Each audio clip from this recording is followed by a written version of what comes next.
Good evening, everyone. Welcome to the 2024 Mayoral Candidate Forum, hosted by the Center for Planning Excellence and in partnership with Forum 225. I'm Camille Manning-Broom, President and CEO of the Center for Planning Excellence, and it's my honor to kick off this very important discussion about the future of Baton Rouge with you all. First, I'd like to extend my gratitude to the many individuals and organizations that made this event possible. Thank you to our dedicated staff, and especially would like to acknowledge Landon Hester, who led our team to this evening, our board members, our generous sponsors, the Power Coalition, Hancock Whitney, and our media partner, WRKF.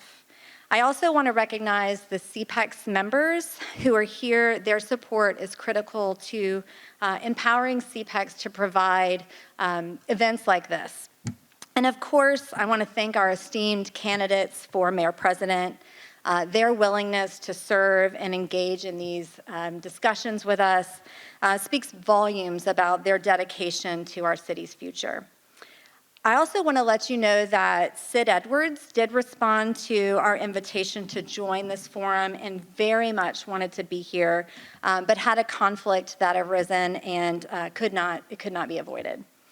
At the Center for Planning Excellence, we work throughout Louisiana and Baton Rouge to improve the systems that shape the quality of our life. We work with communities and leaders to ensure that these systems, such as transportation, housing, water management, governance, work together to benefit our city. Planning is so important because it's about anticipating what we will need from these interconnected systems in the future, in 10 years, in 50 years. But planning's much more than that. It's also about creating communities where every voice is heard, every need is met, and every dream is within reach. It's about cultivating a shared vision for our future and addressing the challenges we face in a holistic way. One thing that I have learned as CEO of CPEX is that our direction becomes very clear when we base our decisions off of our values. At CPEX, our values include resident engagement and inclusion, healthy communities and environments, preservation of our natural and cultural resources, and sustainable, inclusive economic prosperity. Keeping shared values at the forefront of our decision-making enables us to learn from the past and work together to build a future where every resident has the opportunity to prosper. But none of this can happen without civic engagement.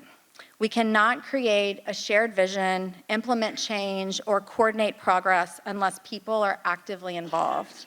And that's why we are all here this evening. Baton Rouge has many of the ingredients that we need to be a great city. We are rich in community, culture, diversity, and natural beauty and resources. We have the foundation upon which to build a very bright future. However, if we want Baton Rouge to be a place where businesses grow, neighborhoods thrive, and young people are excited to build their lives, we have to be willing to continually acknowledge the challenges that we have and be ready to do things differently. We must confront these hard truths about equity, our economy, and our environment, and invest in the full suite of tools and opportunities available to us. We must plan for something better. In East Baton Rouge Parish, 55% of households are classified as ALICE, asset limited, income constrained, employed. These are families and individuals who work one or more jobs but still struggle to meet basic needs due to high living costs and inadequate wages. Driven by sprawling development, the combination of high transportation and energy costs, unaffordable housing, rising insurance premiums, and growing flood risk is making life increasingly difficult. 2 out of 3 East Baton Rouge residents report struggling to pay monthly bills. These burdens and struggles are not shared equally among our neighborhoods and residents. Income inequality has been growing steadily over the past decade, and Black residents are experiencing poverty at more than 2 times the rate of white residents. We know that crime is a top concern of our residents, but it's critical that we recognize that crime is a symptom of a larger challenges around housing, transportation, access to services, quality education, and economic opportunity. Getting ahead of this requires a coordinated, multifaceted approach that considers the interconnectedness of our infrastructure systems, our development patterns, our policies, and our climate risk reduction measures. Tonight's forum will address the most pressing issues affecting the future trajectory of our city, from inclusive economic development and opportunities for young professionals to transportation choices, climate risk reduction. These topics are not isolated. Planners, council members, and community leaders must all prioritize smart, comprehensive planning that recognizes these complexities and addresses these challenges head-on. But the mayor-president is the ultimate city planner. When we look at cities across the nation that are thriving, we see mayors who have embraced planning, unified residents and stakeholders, aligned resources, and set bold direction for their future. Our mayor's vision and commitment to coordinating the core functions of our city is crucial for creating a future for Baton Rouge that is healthy, that is resilient, and economically vibrant and equitable. I know that's why we're all here tonight, because we love our home and we want the best for this place and all who live here. Thank you for being here, and thank you for your commitment to shaping the future of Baton Rouge. Now it's my pleasure to introduce our partner of this event, Megan Coleman-Wick, the 2024 president of Forum 225, who will introduce our moderator for tonight's forum. Thank you so much.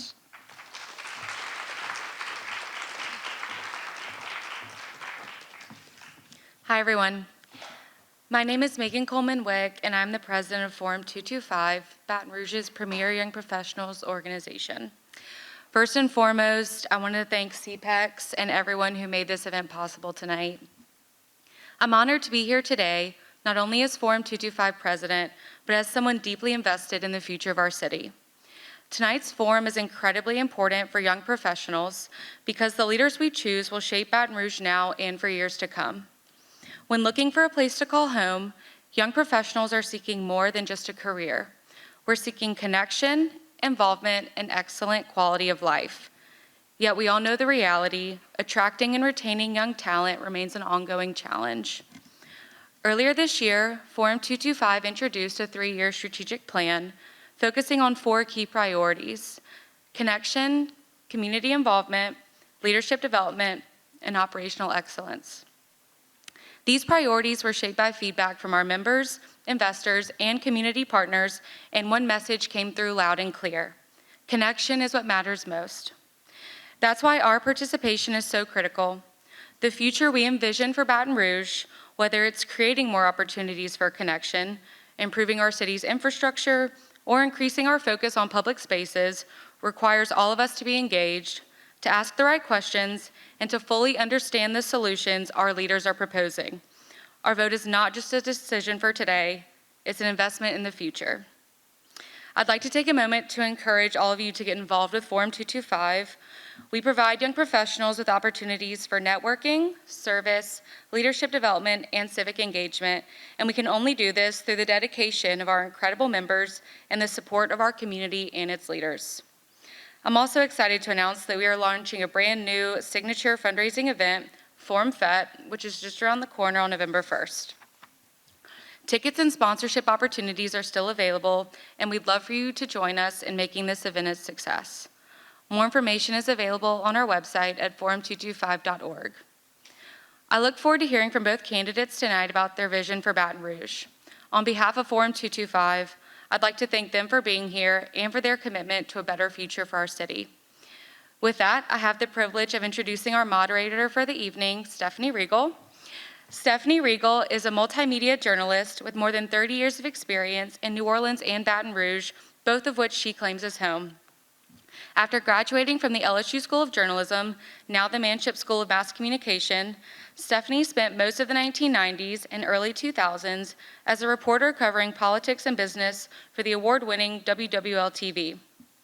After Hurricane Katrina brought her and her family to Baton Rouge, she spent several years freelance writing before joining the Baton Rouge Business Report, where she spent more than a decade as editor, covering a variety of the issues many of us remember reading about. She went back to school in 2020, receiving a master's in public administration from the University of New Orleans, and after trying her hand in the nonprofit world for a year, returned to New Orleans to work for the Times-Picayune, where she covers business, real estate, and land use issues. Many of us have listened to Stephanie's Out to Lunch and know how engaging she is during her conversations with Baton Rouge's business community. So I'm excited to have her join us tonight. Stephanie Riegel. Thank you so much. And it's such a pleasure to be here this evening and to be your moderator for this 2024 Mayoral Candidate Forum. On behalf of the organizers, I want to thank you all for being here and for engaging in this important discussion as we approach the election for mayor president. We've invited the top candidates who have demonstrated significant support either through polling or financial contributions to participate tonight. With us this evening, we have the two key contenders for this office, Mayor President Sharon Weston Broome and Edward Ted James. And as Camille mentioned, Sid Edwards could not join us this evening due to a prior commitment. Before we proceed, I'd like to just remind everybody that there will be a reception after in the lobby with drinks and appetizers, so hopefully you can stay and continue the conversation. Now, here's how the format's going to work. We're going to start by giving each candidate 3 minutes for an opening statement. Following that, there will be a series of questions. Each candidate will have 2 minutes to answer. The candidate who answers first will have an opportunity for a 1-minute rebuttal. The order in which the candidates answer will switch from one question to the next, and then after the questions, we will have brief closing statements. This evening, we'll be diving into questions on issues such as economic growth, public safety, infrastructure, quality of life, topics that we know are important to everyone here. And we want this to be an informative and a respectful discussion, hopefully with specific answers, and we hope to give everyone a clear view of the candidates' visions for the future of our city. Without further ado, let me introduce our candidates. First, Mayor Sharon Weston Broome, who is the first woman to serve as Mayor President of Baton Rouge and East Baton Rouge Parish. She has led with a focus on inclusion, public safety, education, and infrastructure. Her tenure includes recognition in the Bloomberg-Harvard City Leadership Initiative and leadership roles in the National Leagues of City and the Mayor's Alliance to End Childhood Hunger. Ladies and gentlemen, Mayor Sharon Weston Broome.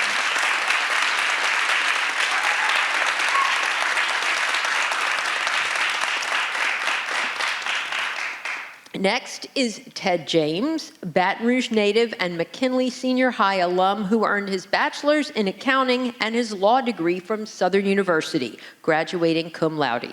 His career in public service began as a policy advisor to Governor Kathleen Blanco and a staff attorney for the State House of Representatives. He was elected to the House in 2011 and served 3 terms, leading key reforms as chairperson of the Criminal Justice Committee and the Legislative Black Caucus. He also served as a small business regional administrator for the South Central U.S.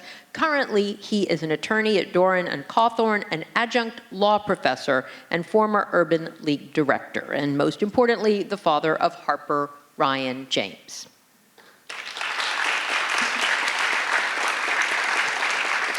And so now we'll have opening remarks from Mayor Broome. Thank you, Stephanie, and thank you to CPEX for curating this space for discussion and to allow me to share my vision for the future of Baton Rouge.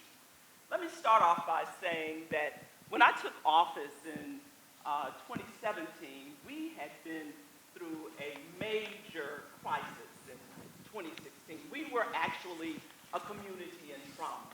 As you recall, we had the tragic killing of Alton Sterling. We had the devastating killing of our police officers. And then, to top all of that off, we had the great flood of 2016. So when I became your mayor president, I had to hit the ground running. And I did just that. I started working on those issues that were top of order. I started bringing our community and our police together. I think I did that the first week that I got in office. So we could establish de-escalation policies for our police department. Then after that, I went to work on our drainage and flooding issues so we could mitigate and work on that. How did we do that? We implemented the first stormwater master plan, which meant every drop of water that hit the ground, we could tell where it was going. But then beyond that, who would have thought that we would have been in a pandemic? So I led us through the pandemic. And we came out strong and resilient as we do as a community. Now you can see that we have the strongest economy in the state of Louisiana. So tonight, I'm going to share with you our successes. I'm going to share our achievements. But then I'm going to cast a vision for our future here in Baton Rouge and East Baton Rouge Parish. Thank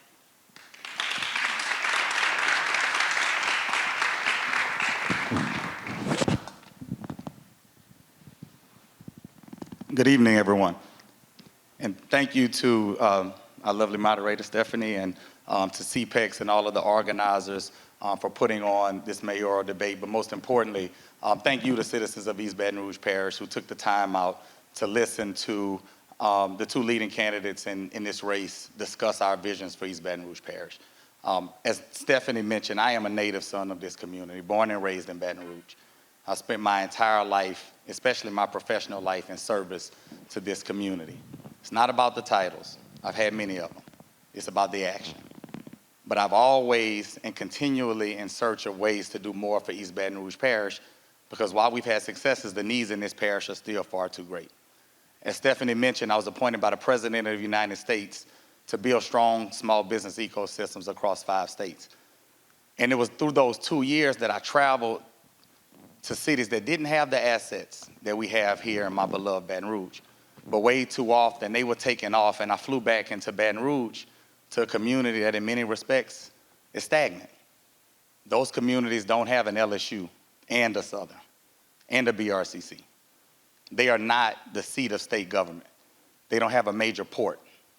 They don't have the culture, the pride, and the people that we have in Baton Rouge. But way too often, they were taken off. They were taken off, and I watched what leadership and vision in local government can do to raise the quality of life. We live in a community, unfortunately, too many of us feel unsafe going about our daily walk. We drive on streets, and I don't have to tell you because I know you all drive in Baton Rouge. Streets are still crumbling. I don't know about you, but I still stop at 90% of the traffic lights in this parish. We live in a community that still has not fulfilled its promise to revitalize North Baton Rouge. We live in a community where too many young people, Stephanie mentioned that I have a daughter. I'm running because I feel like young people in this community have had to make an unfortunate and an unfair decision between staying home where they love and choosing opportunities other places. That's an unfair choice for my daughter, and it's an unfair choice for your children, your grandchildren, and your families. And I look forward to engaging in this debate, in this conversation about where we are, where we should be, and where we deserve to be. Thank you. And I just want to remind both candidates and everybody in the audience that we are being broadcast live by WRKF. So please use the mic when you answer the questions, or else it won't be picked up by the radio broadcast. So the first question is about planning, and we know the purpose of planning is to create places that work for everybody, places where people want to live, work, and play. And today's young professionals are increasingly choosing where they want to live based on the quality of life that a city offers before they move there. Now, Baton Rouge is the second largest metropolitan area in Louisiana, home to 6 colleges, universities, and technical schools. But despite this, many young people choose to leave after graduation and seek communities that have a better quality of life, better schools, better infrastructure, and recreation. As cities across the country compete for talented, skilled workers, quality of life matters. What does Baton Rouge need to do to better attract and retain diverse young professionals and become a city where people choose to live? And what role can the mayor play in achieving this? Ted, the first question is yours. Yeah, thank you, Stephanie, for that question. Number one, where we're sitting today, we don't attract young professionals, we don't retain them in a downtown that lacks excitement. 10 years ago, we had a downtown that was booming. I spent a lot of time in it. My law office is here. We have to look at those quality of life and quality of place issues that we know, green spaces, right? Young people want to see those. When we look at our economic development function, are we recruiting the industries that the LSU and Southern graduates want to work for, right? AI, are we attracting those, right? In tech, I watched in Austin, in San Antonio, and I watched the economic development professionals there recruit industries that our young people want to live in. We have to correct our education system, of course. Now, I'm not running to be the superintendent of schools, but we also, the city parish runs our Head Start program, right? When young families read about the fact that young people are sitting on waiting lists and not in quality early childhood seats, that's not inviting for a young family. So what are you saying we need to do? We need to create an opportunity where we're taking those young people off waiting lists. We need to invest in our downtown and invest in our arts and cultural system. We need to bring in more incubators for entrepreneurs. We need to invest in our entrepreneurs and provide them not just the certifications, but the technical help that they need. We need to make sure that we are working with our lending community to bring in access to capital for those young people. And then we also need to make sure that those that are looking to use procurement options for revenue growth, we have to build procurement academies like they do in San Antonio and Austin to ensure that those entrepreneurs can see success here in East Baton Rouge Parish. Mayor Broome? So under my administration, we've already started doing the work to attract young professionals and to retain them.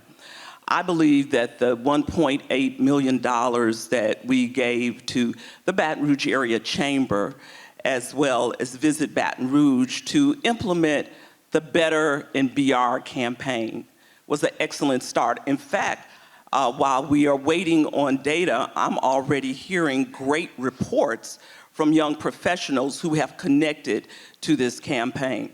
You're absolutely right. We have to focus on what keeps our young people here. I will tell you, I have a vision for a thriving downtown riverfront, and that vision starts at the bluffs of Southern University. I believe that is one of the most scenic views of our river at Southern University. In fact, I just hosted 150 mayors and business people, and the first place I took them to was Southern University. So we'll start there on the bluffs, then we'll come downtown. We'll build our riverfront development there, continuing with bike paths. We've already enlisted the assistance of students from LSU who have given us a design. Then we will take this all the way out almost to the gates of LSU, where we will do placemaking with city parish property. So quality of life, quality of place is certainly essential when we talk about attracting our young professionals and retaining them here. But I have to tell you, I talked to 3 young professionals today. All of them gave me some very valid reasons for why they are staying in Baton Rouge. And there was a common thread: the uniqueness of Baton Rouge, our culture, and their desire to give back to the community that welcomed them. And you have a 1-minute rebuttal? I don't. Nothing more. Okay. Sort of along that same line, mobility is a critical factor in the daily lives of everybody in Baton Rouge, and it impacts everything from jobs to education to healthcare, cost of living, and overall quality of life.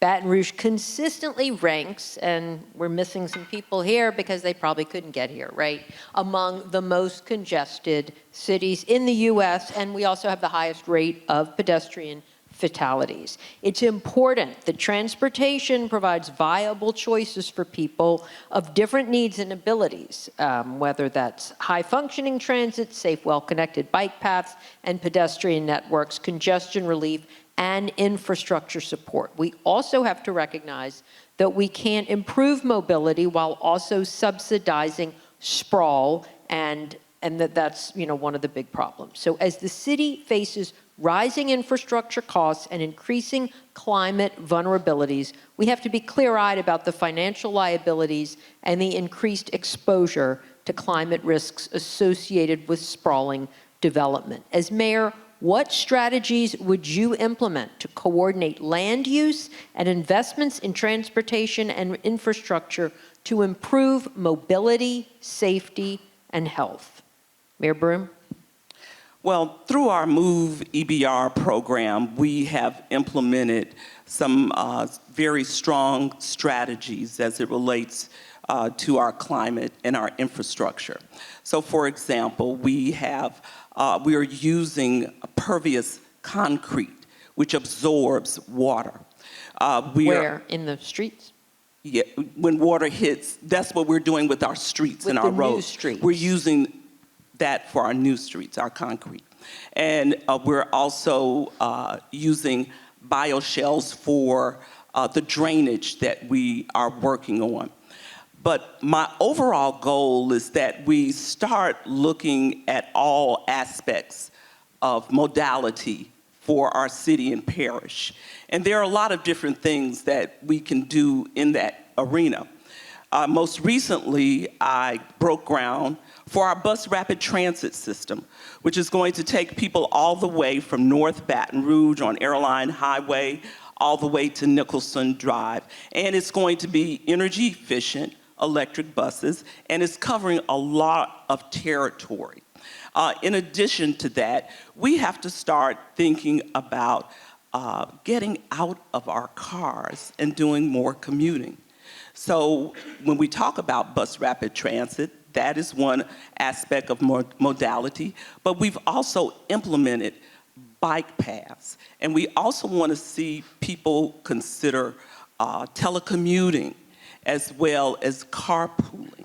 And these are things that I believe add to the overall mobility, safety, and health of our city and parish. You know, Stephanie, in the question, you basically answered the question of why I'm running, because you talked about all of these challenges.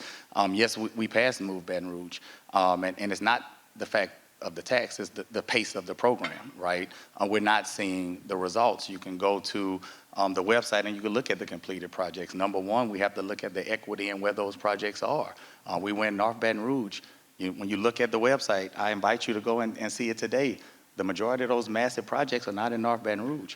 When we look at Move Baton Rouge, I'd like to go in once elected and look at the engaging and re-engaging the conversation about gateway projects. We had those conversations. They've been stalled, right? Our green space, we have a huge opportunity. We talk about LSU and Southern. Southern University has one of the only urban forestry programs that has an undergrad, master's, and PhD program.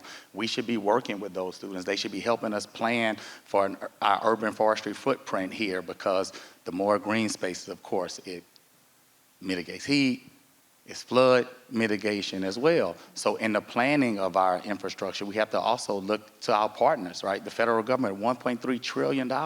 We haven't tapped into those resources. What I intend to do is employ a federal grants coordinator so that we can not only pull those resources down, but also deploy those resources on time and effectively. The federal government is also millions of dollars. New Orleans just got millions of dollars to plant trees.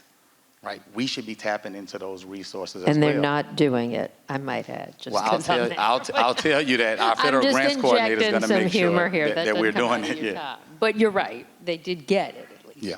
In theory. You owe me 30 seconds on the next question for you can keep going. Mayor Broome, do you have an opportunity to rebut? Why has it taken so long? Because we do keep hearing about this stuff, and it hadn't happened yet. Well, I think that we need to take a closer look and see what has happened. First of all, let me just say this. In 2019, we received a $15 million grant for the bus rapid transit system. Then, how many of you all remember the pandemic? The pandemic shut everything down, as you recall. And then we moved from the pandemic and we started getting our projects back up and running. And of course, in the midst of getting our projects back up and running, you have to recognize that the cost of the materials also elevated, but then we had to connect with those individuals who were responsible for doing those projects, and many of them had slowed their pace. So just recently, we broke ground on the Plank Road Corridor project, and that is a huge project in the Move EBR scenario. Okay, thank you. Third question has to do with flooding, which has long been a significant issue for many Baton Rouge neighborhoods, yet flood reduction efforts have primarily focused on drainage improvements rather than a more comprehensive approach that addresses where and how development occurs. And I used to write about this a lot. There was continued development in floodplains and reliance on traditional gray infrastructure, which poses a risk to homeowners and businesses. So as Baton Rouge grows and more comprehensive approaches are needed to ensure future development, it's important to remember that that's the only way to stay safe, sustainable, and resilient against flooding. What policies or regulations would you support as mayor to ensure that new development and redevelopment balances growth with risk mitigation and incorporates sustainable practices that manage stormwater effectively and reduce flooding risk? You know, you mentioned it yet again. We have continued to allow development in floodplain. We know we shouldn't be doing it, right? The challenge that we have is we do not have a development plan here in this parish. What we should be doing is not allowing the developers to determine the pace of projects here, but East Baton Rouge Parish should have a plan for development, taking into account all of the things that you mentioned in your questions. We also have to make sure that we have a permanent, well-funded stormwater management plan, right? We've had one-off projects with one-time money. Those things are needed. We know that, number one, Louisiana is number one in rainfall. All right? We have not addressed our litter problem in this parish. Those things impact us in terms of flooding. All of us were nervous a couple weeks ago when Francine was coming. Thank God nothing happened, but we know that we haven't had that long-term sustainable program. We need to hire an experienced stormwater management program manager. This is happening in 41 other states. The large part of this conversation is we have to be honest about every part of this program. Stormwater management is not just about flooding. It's about litter. It's about economic development. It's about quality of place. What we haven't done is had an honest conversation with the folks in this room or the council, right? We know the debacle that happened. We don't need to relitigate it. We have to, very early on in my administration, have conversations with the council about the fee. We had a fee. We need a fee that is reasonable. We don't want to put anybody out of business with this fee. We need to know how much we're attempting to collect every year, where every dollar will be allocated, what project and what benefit has gleaned from that, and then what's next. Open, honest, transparent conversations about this problem. Mayor Broome? Well, first of all, let me just say that we are incorporating sustainable mitigation practices when it comes to our water management in this city and in this parish. I was extremely inspired and took away a lot of information when I went to the Netherlands. I believe that was my first term in office. And the focus was that whatever you build, you have to consider water management in everything. And we have started implementing some of those practices. We have to look at Baton Rouge like a sponge, that it will absorb, whether it's a park, it will absorb water, whether it's our street, which I just told you about, the pervious concrete that we're using. And so we have started implementing those practices in what we do in our planning in city parish government. Granted, the Planning and Zoning Committee is not under the mayor. I believe putting that under the mayor's office would be a step in the right direction. Because that's what happens as I talk to mayors across the country. In most cities, planning and zoning is under the mayor's office. We have seen our codes worked on, and our codes have certainly elevated our sustainability and mitigated our risk. And so we are working on those policies. Yeah, I'll tell you, we had a Stormwater Advisory Committee. They met 8 times last year. They haven't met a single time this year, right? We need to re-engage their work. Some of the things that the mayor just mentioned, I fully agree with. The conversation about bringing planning and zoning under the mayor's office, this is the first time we've heard of it, right? If these were important things, I question this is uncomfortable. Why are we hearing these things in year 8, right? Why are we hearing these things 13 days before we start early voting, right? Actionable items that you all deserve a mayor to start pushing in year 1, not year 8. Right? These are age-old problems that we've known. You did bring up an important point where you said we have to have honest conversations. Would y'all support a fee or a tax to get the stormwater management, the drainage problem, whatever you want to call it, under control? Would you advocate for it? Would you go to the council and the people? Before I answer that question? It's just a yes or no. Okay, well, I can't give you a yes or no because I have to have a transparent and honest conversation about what happened with the Stormwater Advisory Committee. I will say that. We'll do it. We'll get into it a little bit, okay? We got to get through a bunch of questions, but let's just answer it real quick.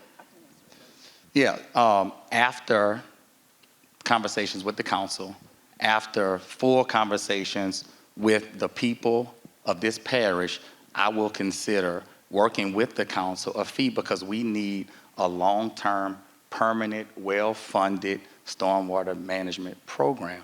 But that only happens after doing, just like we're doing with this campaign, we need to meet the people where they are in every council district. We need to make sure that they know how much we intend to collect, where we intend to spend the money, what the projects are, how they will benefit them, and then what we plan to do with their tax dollars next. And Mayor Broome, did you want to? Yes. So first of all, just let me say that we need to first educate our citizens on stormwater. There's a difference between stormwater as we look at the quality versus the quantity of the water. Then let's talk about that advisory committee. That advisory committee did not meet because they were able to proceed and we were able to get an affirmation and confirmation from the federal government that we were moving in the right direction as it relates to stormwater. So no, we did not have to implement a fee. In fact, our plan is carrying us through years right now and has been affirmed by the federal government, or we would have been taking additional action. So that's why they haven't met, because we were able to mitigate our issues with the federal government. With respect to the consent EPA. decree. Yes. But in terms of the drainage and the flooding, we still got problems. And that's the issue that we might need more money to resolve. Well, absolutely. But whatever decision that we make as it relates to stormwater, we must first let the people understand that it's dealing with water quantity, water quality. And then, of course, have their input on whether we will implement a fee or not. All right, I'll go back on the script now, y'all. We're talking about poverty issues now, and in East Baton Rouge Parish, 55% of households are classified as ALICE. You know the acronym, it stands for Asset Limited, Income Constrained, and Employed. Basically, we're talking about the working poor, families who earn above the federal poverty level but still struggle to afford basic expenses. And we know especially that housing affordability and high energy and transportation costs further strain many residents, with 2 out of 3 reporting difficulty paying their monthly bills. Addressing these challenges requires a comprehensive approach that tackles housing, transportation, and economic pressures. How would you as mayor work to improve housing affordability, reduce energy costs, and support the ALICE households in Baton Rouge? Mayor Broome, it's your question.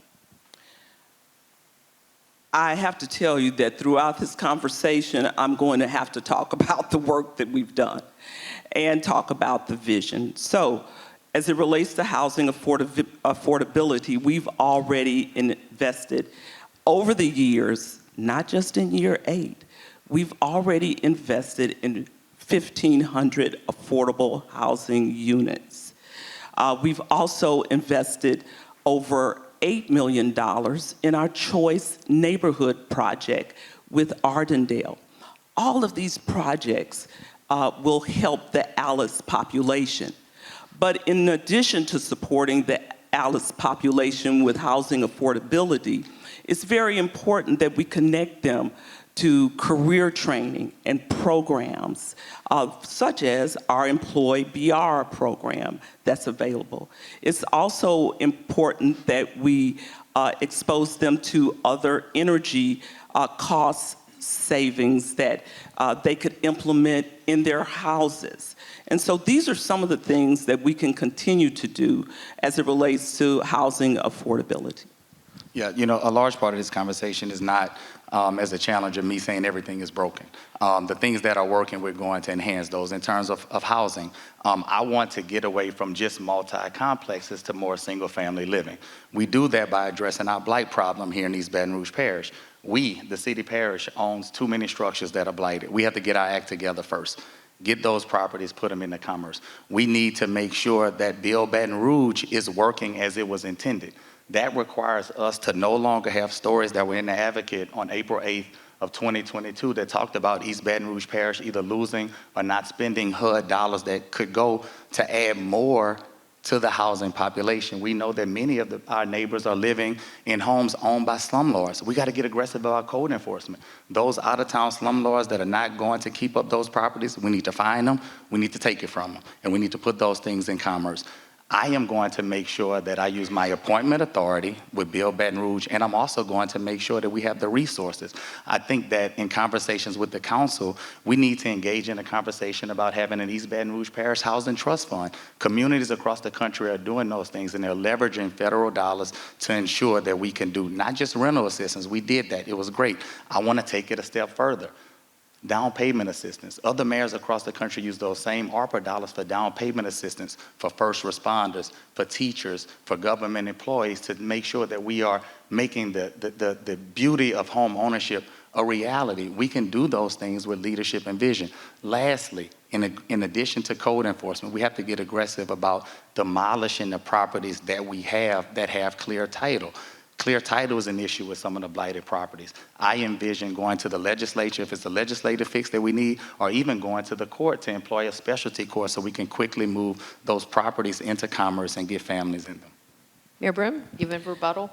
So I consistently say, if you want to know information in terms of dollars and cents and programs, you can find that information at brla.gov.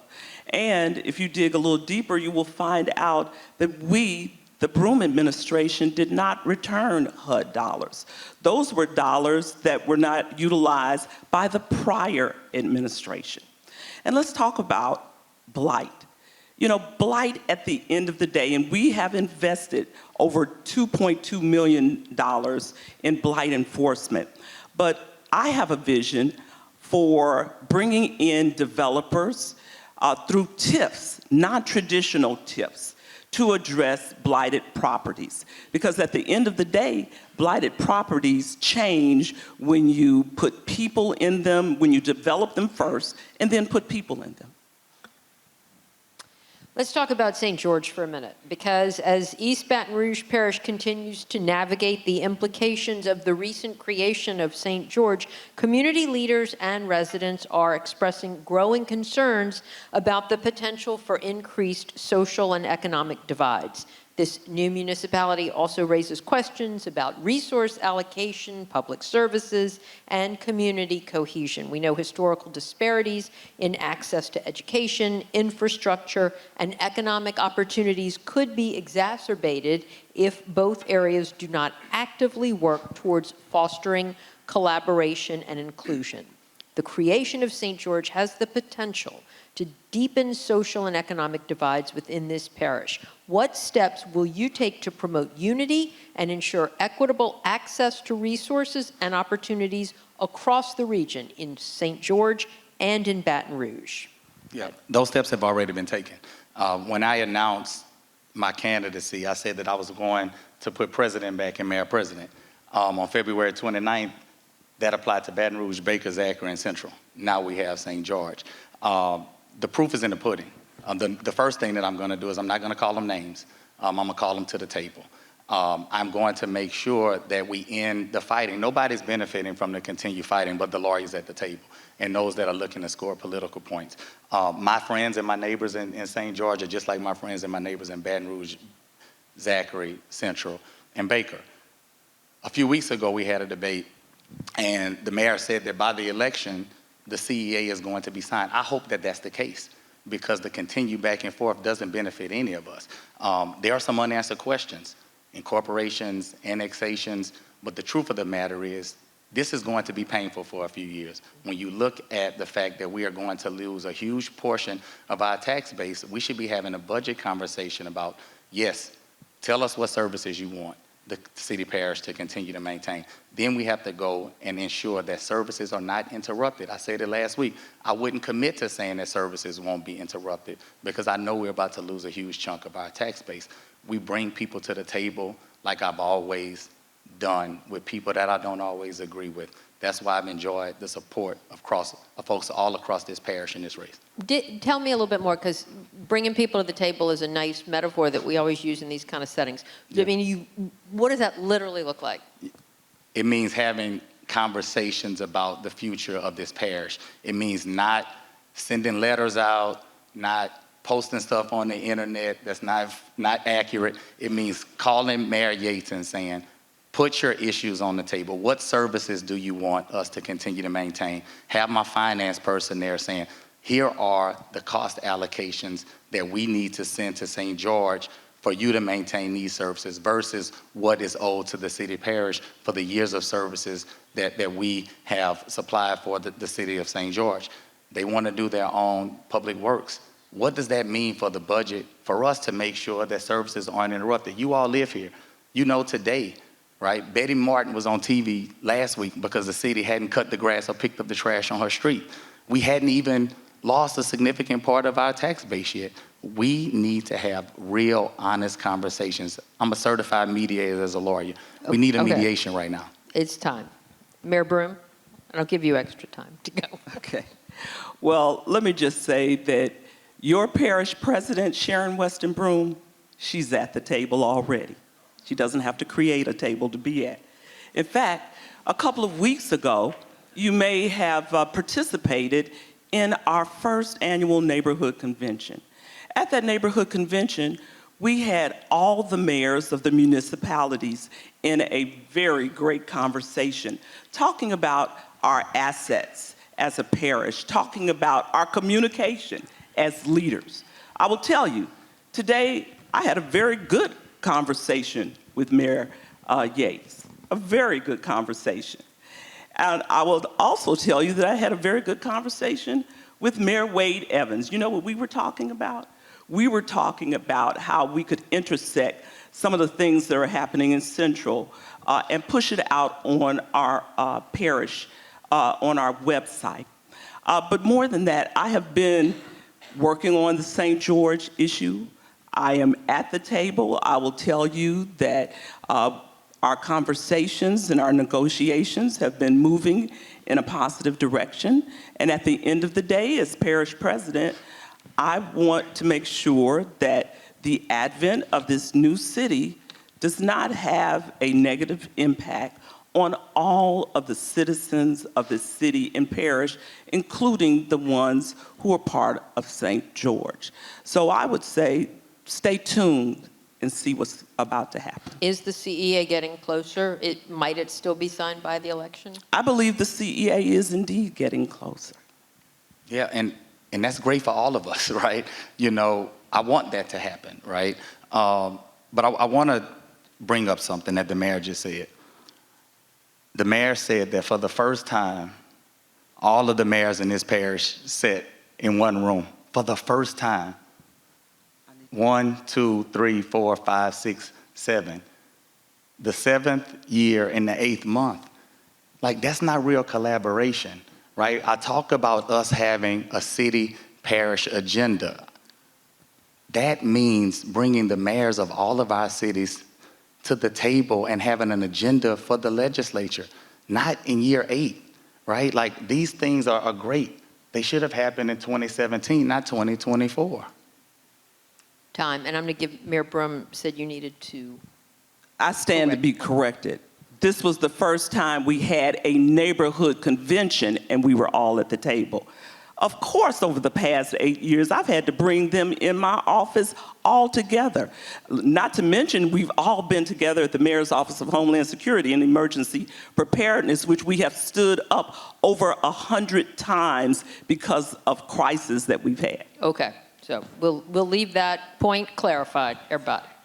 We're going to go back to planning now, being at a CPEX event here. In cities nationwide, multi-benefit projects that deliver a range of valuable outcomes are recognized as best practices for building resilient and efficient urban environments. For example, and you mentioned some of this, Mayor Broom, green infrastructure that reduces flood risk, provides a carbon sink, purifies air, combats urban heat effects, and provides beautification can be integrated into transportation projects and serve as an alternative or support to traditional stormwater management infrastructure. Integrated approaches such as these not only maximize public investment, but also deliver long-term improvements to quality of life. But Baton Rouge faces challenges in implementing these projects due to fragmented planning and siloed departments and agencies. How will your administration help break down these silos and institutionalize integrated multi-benefit planning and project design to create a more resilient Baton Rouge that maximizes public investment and improves the quality of life for all residents? And it's Mayor Broom's question. Well, I will tell you that as Mayor President, we have been consistently working on breaking down silos because we recognize that collaboration and communication are key when we talk about planning and designing. I will tell you that we have had conversations with all of our departments, specifically those in the Department of Public Works, where we have talked about making our plans that we have control over more resilient for every citizen of the city and of this parish.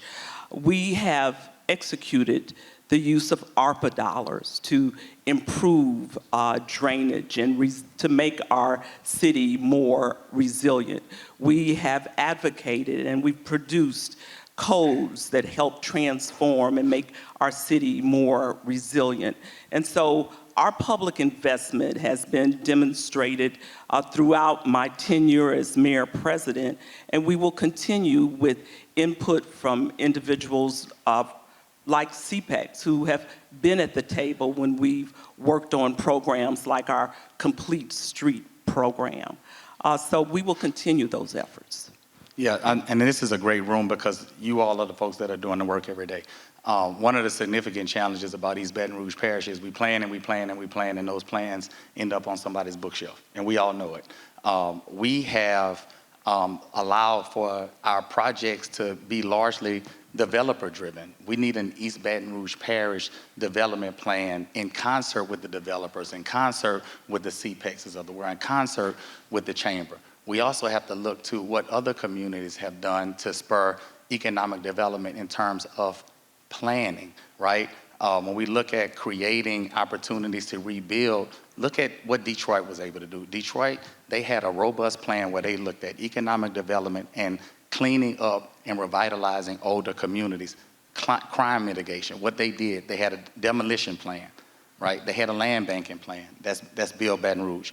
They had a revitalization plan where they invested in those community organizations, those nonprofit, those CDCs that we have very strong in this parish to make sure that we are developing, recognizing the unique needs of every parish, every city within this parish. That's not happening today, right? It's not happening because we haven't convened the folks around the table, the leaders, and put the plans into. Planning is not our problem in East Baton Rouge Parish. It's the execution, right? And we all know it. Mayor Broom. I had the opportunity recently to meet with a variety of leaders in our community to talk about Plan Baton Rouge 3. I think that's what we're calling it. And actually, the first Plan Baton Rouge originated with Boo Thomas, who was one of the founders of CPEX. And so we found that Plan Baton Rouge 1 and 2 made an enormous impact on the growth, the positive growth and development of the city and parish. And so as mayor, I'm going to be at the table and investing with our community partners as we move Plan Baton Rouge 3 forward. So I'm going to ask y'all to indulge me for just a minute and go off script again, because in my experience, just observing this as a journalist, it's not the problem of the mayor, but it's a council that lets developers have their way or makes exceptions for certain developers time after time after time, and often overrules the staff recommendations of the City Planning Commission. We do have good plans. They've been updated, but they're not enforced. How can a mayor effectively make a difference in this space? Do you work with the council more closely? How do you deal with that? Give you each a minute. Okay. Well, first and foremost, I have to go back to what I said earlier. We have to put planning and zoning under the mayor's office. Secondly, we do have to collaborate and continue to collaborate with our council members. And thirdly, I would say that citizen advocacy cannot be minimized when we talk about these changes as well. Yeah, I would say that I'm not going to punt it to the council, right? I will say that our problem in this parish is we do not have an East Baton Rouge Parish development plan. And when you don't have a plan, that allows for folks to go off the rails. My administration will work in tandem with the council, with the development community, with CPEX and other organizations that are doing the work. We're also, again, I'm going to bring in those Southern University students and the urban forestry program to make sure that we are working in tandem with them to put the plans into action. Thank you. As the effects of climate change intensify, and we talked about the storms a minute ago, Baton Rouge faces increasing vulnerability to flooding, as we've already discussed, and stronger storms. Addressing these challenges will require forward-looking policies to strengthen the city's resilience and protect residents from future climate impacts. The state of Louisiana, as well as cities including Gonzales and New Orleans, are implementing climate action plans to reduce carbon emissions, incorporate clean energy, and mitigate risks to health, property damage, and safety. As mayor, what specific climate-related policies would you implement to strengthen the city's resilience? Ted? Yeah, I mean, you mentioned it. Some of our communities are already doing the work. Number one, we have to admit that climate change is a thing, right? We also have to recognize that Louisiana is #1 in rainfall. I keep going back to this urban forestry plan. That's a flood mitigation. That's climate. The more trees we're planting, the more green spaces, working with BREC, the more gateway projects in addition to what we're doing with Move Baton Rouge. Those things are climate, right? We also have to recognize what more trees do to mitigate heat, right? My daughter plays soccer. I grew up playing, it's not the same heat that I grew up playing soccer with, right? We are baking concrete here in the city. The city of New Orleans, that plan is one that is very, very solid, right? We have to bring that plan to East Baton Rouge Parish, but we have to make it an East Baton Rouge Parish plan in concert with the council, in concert with the stakeholders. And this is one that's not just going to be a mayor's office fix. We need to bring in the legislators and even some of our congressional delegation to work on some of the things happening on a national level as well. Mayor Broome? Several years ago, I became a part of the Climate Mayors organization. It's a group of 350 mayors across the nation who have committed to implementing policies to address the impact of climate change. Part of our mission and goals and our compact is by 2030 to implement electric vehicles in our fleet of city parish vehicles. By 2035, I plan to increase the number of charging stations that we have throughout our city and parish. I've already had a gentleman who's come to meet with me to discuss how we can implement that here in the city and parish. And I think these are definitely initiatives that will impact climate change as well. I would say that when we talk about our parks and our green space, we have to consider, once again, treating Baton Rouge as a sponge. I was very glad to participate in a groundbreaking this week with the Erie Street Eco Park in the Dixie area where my family moved to over 45 years ago. And this is an example of the type of parks that we're talking about. This park is going to include a rainforest. It will promote resiliency, but in addition to that, it will be one of those parks that people can walk to within 10 minutes, which is another initiative that I'm working with the Trust for Public Lands. Yeah, I mean, those are great initiatives, right? And the good thing is, and the beauty, even with the EV charging stations, the tax credits available for small businesses who are going solar, right? We need to expand opportunities there, right? When I talk about the federal grants coordinator, that's the entity that will be able to work within the mayor's office and also expand the opportunities to our small business ecosystem to ensure that not just the city parish vehicles, but we encourage those entrepreneurs to take advantage of a lot of these federal programs as well. Speaking of entrepreneurs, I want to pivot to the economy for a minute because East Baton Rouge Parish has a diverse economy with major sectors including healthcare, education, government, construction, and manufacturing. Healthcare and education alone account for nearly 30% of our jobs, while lower paying sectors such as retail and food service employ a significant portion as well. The median household income is $62,000, but wages vary widely, with more than 41% of households making less than $50,000 a year. Bridging this gap, I don't need to tell y'all, will require targeted economic development and inclusive job creation, particularly in underrepresented communities. With significant economic disparities across this parish, how will you promote inclusive economic growth that benefits all communities, and what strategies will you use to attract new businesses and create more jobs, especially in underrepresented areas? Mayor Broome?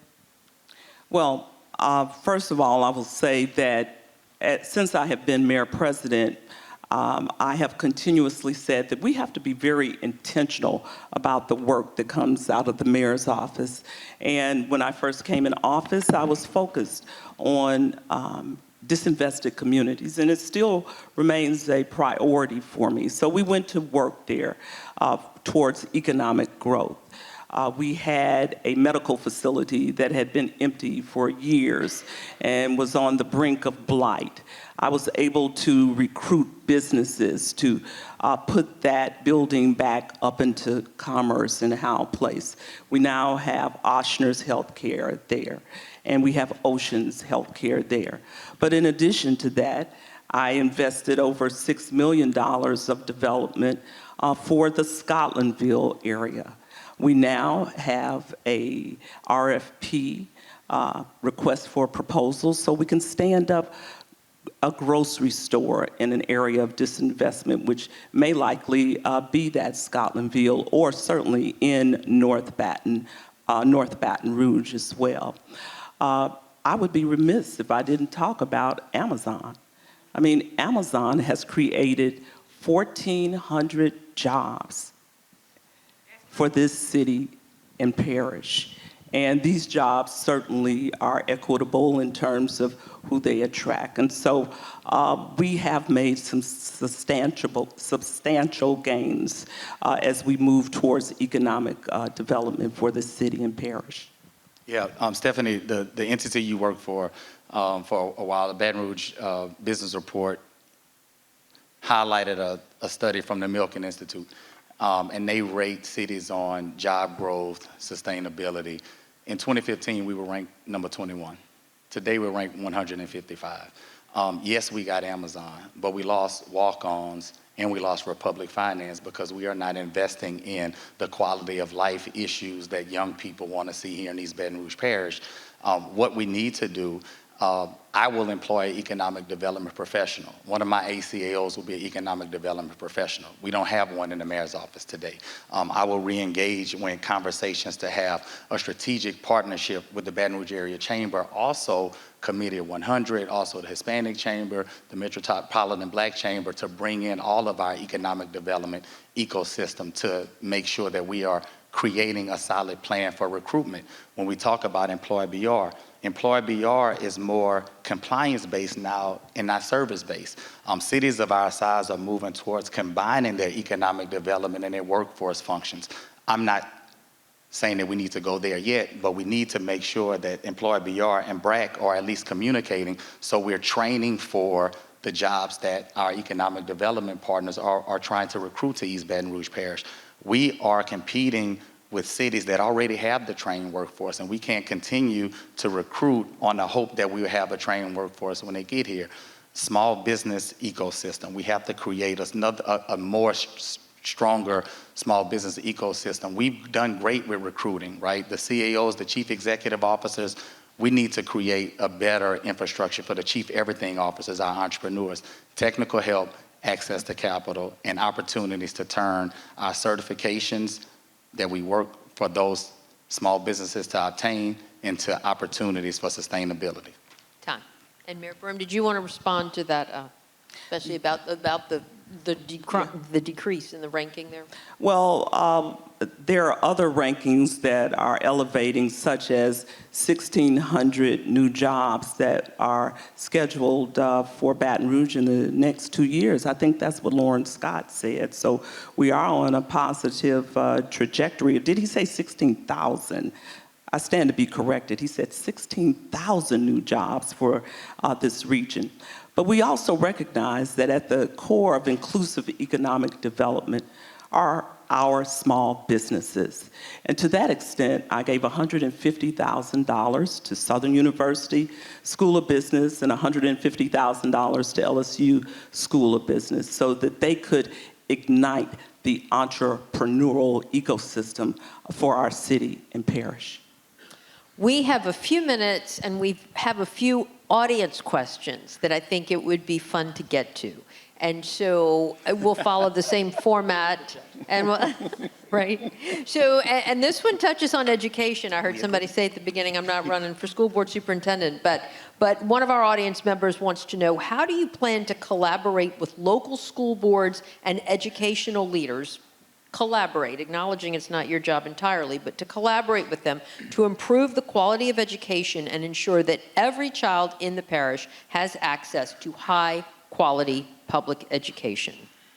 I think it's your turn first, Mayor Burr. Well, these conversations of education happen in my office on a regular basis. One of the advantages of being the mayor president is that while I'm not over education, I have the power to convene or the ability to convene, and people will come. And so we've had several conversations with superintendents, with our school board members, to talk about that intersection of city-parish government as well as our education system. And now I'm very glad to say that, of course, we have a new superintendent, Lamont Cole, who I have an extended and long-term relationship with since he was on the council. And we're talking about issues of literacy. We're talking about issues of truancy and how to mitigate that. So these conversations happen on a consistent basis and have happened over an 8-year period.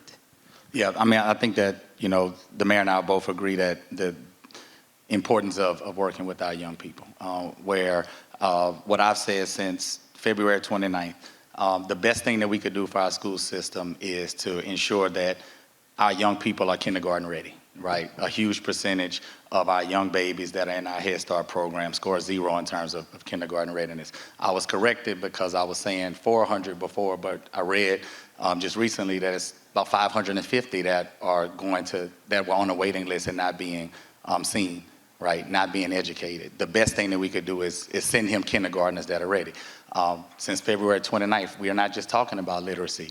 We are talking about a literacy program in the summer in tandem with our school board, in tandem with BREC. We're already talking with the educators in terms of making sure that our teachers get that extra certification. There was an article a month ago that talked about the large percentage of our EBR teachers that haven't received that additional literacy certification. We want to make sure that we have a literacy program in the summer of 2025. The workforce component, working with our high schools to make sure that in the summer months, we are increasing opportunities for young people to get industry recognized credentials. I created a program, similar program at Scotlandville when I worked for the Urban League, and we ensured that hundreds of young people graduated with a diploma and an industry recognized credential. Those are 3 specific, tangible things that we can do to improve the educational outcomes in this parish. Did you ever? Yeah.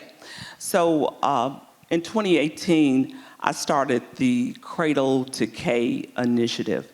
And this is important because the Cradle to K initiative was part of preparing our early childhood, our children in an early childhood development space. But this was a little different because it was connected to not only the children, but the parents.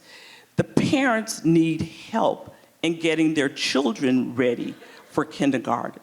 So we created and curated a space where we brought parents in the evening, and we also provided childcare for their children. We empowered those parents with information so that they would know how to develop a child at their early stages so that they could be kindergarten ready. Okay. This question, and I don't think we need to do rebuttals with it, so try to be as specific and succinct as you can. What are your top 3 priorities for the city if elected? 1, 2, 3. Keeping us safe, improving infrastructure, and having a unified East Baton Rouge Parish agenda at the legislature. I would say my top 3 priorities would be public safety, continuing to work on our infrastructure, and elevating quality of life for every citizen. And last audience question, many residents, this person says, feels disconnected from the decisions made by local government. What steps would you take to ensure greater transparency and accountability in your administration, and how will you engage citizens to have a stronger voice in the decision-making process? Well, I have had an open door policy since I've been mayor president. I can't tell you, and I need to get the number of how many people have come in through our 15 minutes with the mayor to express recommendations for our city parish government. But I'm going to take it a step farther. I will tell you that as we discuss our budget, we usually have opportunities for budget hearings, but we want to give our citizens an opportunity to express their budget priorities. And we will do that with an online portal. So as we prepare our budget, we can make sure that our citizens are a part of that process, even if they cannot come to the budget hearings.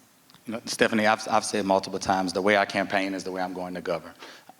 It's not enough to say to the community, come to see me. Just like we're doing during this campaign season, the mayor has to be out. And I'm not saying that the current mayor is not out, right?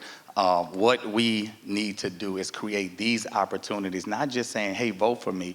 Here are my priorities in the month of January at the Metro Council. We need to be out in the libraries. We need to be at your neighborhood associations. I've said that very early on, I'm going to partner with the council members and do town hall in each council district to make sure that we have an opportunity to go and meet the citizens where they are. Now, of course, there's a second challenge to you all, the voters, as well, right?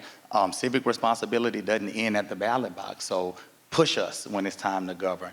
Show up and we'll come directly to meet you where you are. But there's a shared responsibility because we have to start looking at politics more as relationships, because I'm asking you all for something very important. That's your vote. And that requires for us to be in constant dialogue, not just every 4 years. I want to take a page from the governor's playbook, Governor Edwards, that is, and have a monthly radio show, right? A monthly radio show so you can engage, just like our Southern University football coaches and our LSU football coaches. It won't be unfamiliar for me to sit up, might not be TJ Reels, but somewhere else, so we can have ongoing conversations and dialogue once elected. And I think that that's a way for you all to feel a part of the process and for me to feed off what you're saying that you want in your community. And I think we have to do more of listening to you and you demanding of certain things from your mayor president. And Mayor Broom, you have a minute to rebut. So, one of the comments that I have consistently heard over the past 8 years since I've been mayor president, they say, Mayor, you are everywhere. Every time I look at your social media page, you're here, you're there, you're everywhere. And you know what? They're right. Because I love Baton Rouge, and I love interacting with the citizens of this parish from South Baton Rouge to North Baton Rouge. You know why I started the 15 minutes with the mayor? Because do you realize how many people have never been to City Hall? And many of those people have felt like they have not had access to City Hall, especially Black and brown people. And so I wanted to say this door of City Hall is open to everyone, regardless of your zip code. One of the first things I did with the council when I came in office, let's all go to church together. That was something that I did with every council member. And then whenever they invite me and we have joint community meetings, I'm there with them. So I'm not at a distance. I'm part of what goes on in this community on a consistent basis. Thank you. And thank you both for answering the questions tonight and for having a respectful and civil discussion. We're going to end now with closing statements. Ted, you get the first statement, and then Mayor Broom. Each candidate will have 3 minutes. 3 minutes. All right. Thank you, Stephanie. And thank you all. This has been a very engaging conversation. And again, I thank you all for showing up. I entered this race after traveling the country and really weighing the communities that I had the opportunity to visit in the community that I called home. And I decided to run because there are too many significant challenges in this community. Since February 29th, I have said proudly that I intend to be the mayor president for every single resident, regardless of your race, regardless of your party affiliation, regardless of the city that you live in. And I stand before you very proudly endorsed by the Democratic Party. I also stand here very proudly endorsed by my former Republican colleagues, Scott McKnight, Paula Davis. Both sides are criticizing me for having support from both sides, all right? The irony of that, we are so sick and tired of partisan politics, but when we have a candidate that has shown the unique ability, oh, don't trust him. Let me tell you something. I am extremely proud. I get a lot of questions. Number one, Ted, why couldn't you wait? I think it would be selfish of me as a resident of this community, a community that has done so much for me, to sit on the sideline while young people are sitting on waiting lists, while we have a downtown that doesn't have excitement, while people and bodies are dropping every single day. It would be selfish of me to wait. Then I get questions from my Republican friends. Why should we trust you? Why should we do something different than we've always done? And I tell them, Republicans and Democrats alike deserve to live in safe community. Republicans and Democrats alike deserve to see their young people, not just on holidays, they deserve to see them continue to live in Baton Rouge because they've chosen home and they didn't have to pursue opportunities other places. I'm asking every single person in this room to do something different than you've done the last 2 elections. I know it. I'm doing something different than I've done the last 2 elections. Democrats and Republicans are like, this is true for each and every one of you. The longer we wait for the Baton Rouge that you want, the longer we wait for the Baton Rouge that we deserve, the less time we have to spend in it, the less time we have to enjoy it. You all know the issues. 8 years is long enough to know if something is going right. You make the decision. I'm humbly asking for your support. All of you Democrats, I want your vote. All of you Republicans, I want your vote. All of you independents, I want your vote, because we deserve a Baton Rouge that's not going to reach her potential, but exceed her potential. Thank you, and God bless.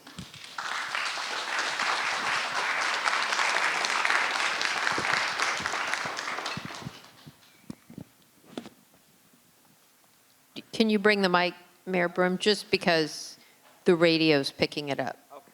Thank you. Well, this has been a great forum. I thoroughly enjoyed it, and thank you once again, CPEX, for this opportunity. I have said on many occasions that public service is not for the faint of heart.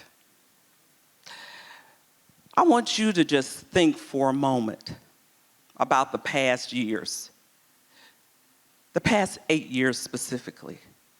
Think about everything that has taken place over the past 8 years in this city and in this parish. Think about what's taken place nationally over the past 8 years.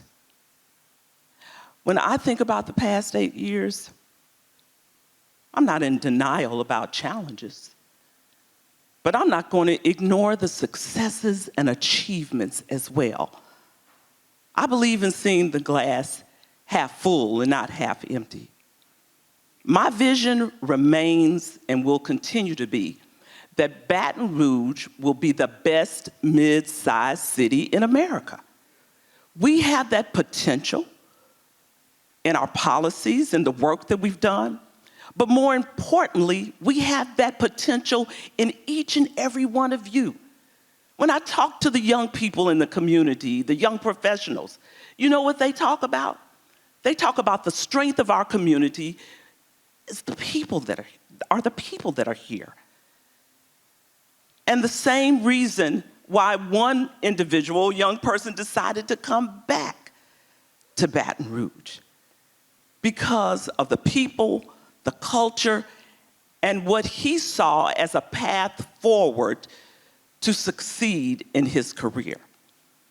And so I want you to think about the fact that when we look over the past 8 years, over the challenges, that Baton Rouge is still standing and we are getting stronger. In fact, we have been named out of 148 cities, number 20 for efficient and effective leadership by Wallet Hub. We're making progress, and we're going to continue to make progress as it relates to our riverfront development. We've built a foundation. I've been working on that foundation. We've made progress. And I'm asking you to allow me, the most experienced person in this race, who has given herself to this community over the years, I'm asking you to allow me to finish the job that I've started. Thank you so much for your support over the years, and let's all look forward to making Baton Rouge the city that we know it can be. The potential is there, and it's about to happen. God bless you.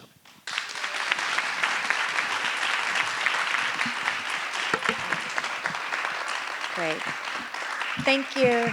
Thank you so much for your candor and honesty and your love for Baton Rouge. And I'm so grateful to Stephanie, who I think did a remarkable job moderating this discussion.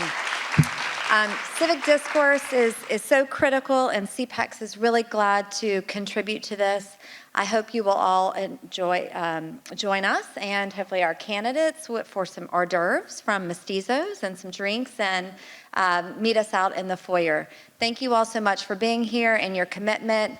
Make sure you go vote. Thanks.